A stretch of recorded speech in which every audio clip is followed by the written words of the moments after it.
Good morning, everybody. It is good to see you here. You know what's not good to see? This bad ISM number. They don't like the number, and with good reason. Sounds like it was a pretty decent miss. And this is where we get talking about having an understanding of changes in outlook and changing in thesis, right?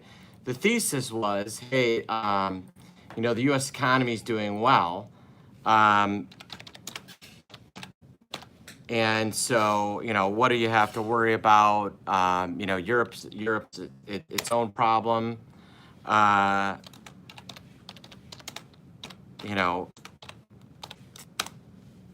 Go crazy, yada yada yada. It's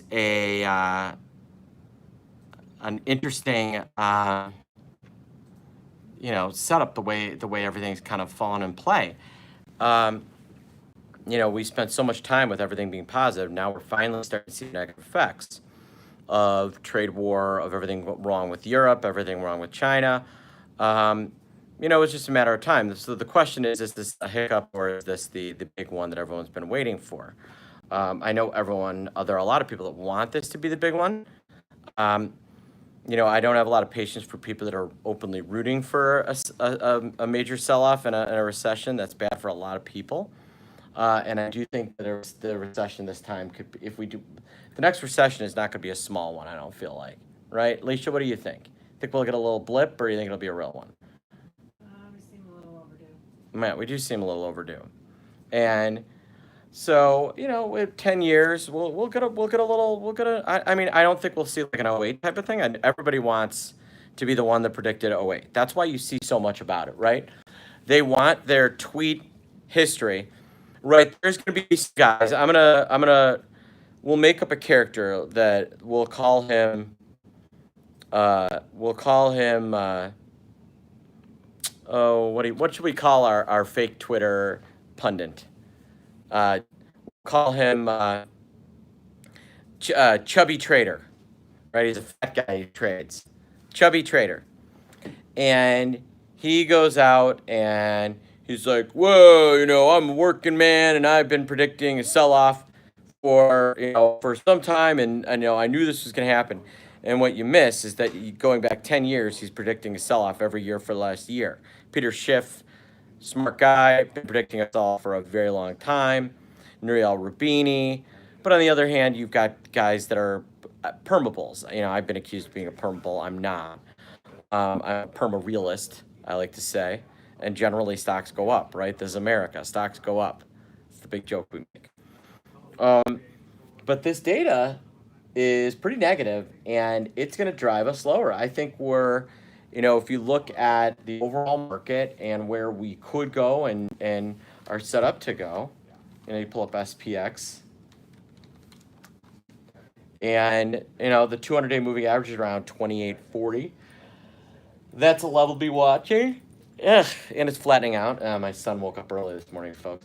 The other thing I'd be watching is I want to kind of keep an eye on the level here,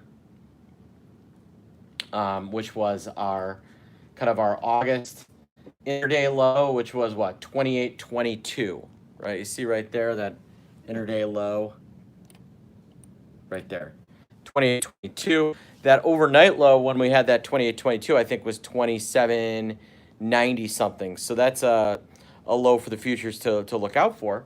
And don't be surprised if we touch some of these resistance points.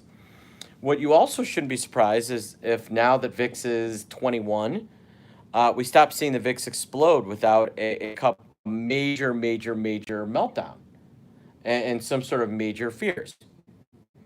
And so, I think that, the VIX 21, maybe it could run to 20. If the number tomorrow is really bad, we could have another big sell-off. But without a couple of days in a row of down 50, down 60, VIX at 22 is going to be perfectly reasonable, maybe even too high. So I think you've got the VIX priced kind of appropriately. I think the VIX futures are going to slowly rally to the VIX level.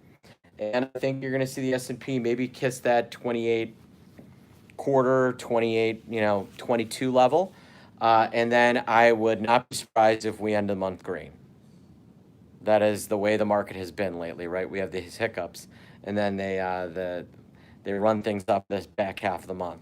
So something I'm keeping an eye on.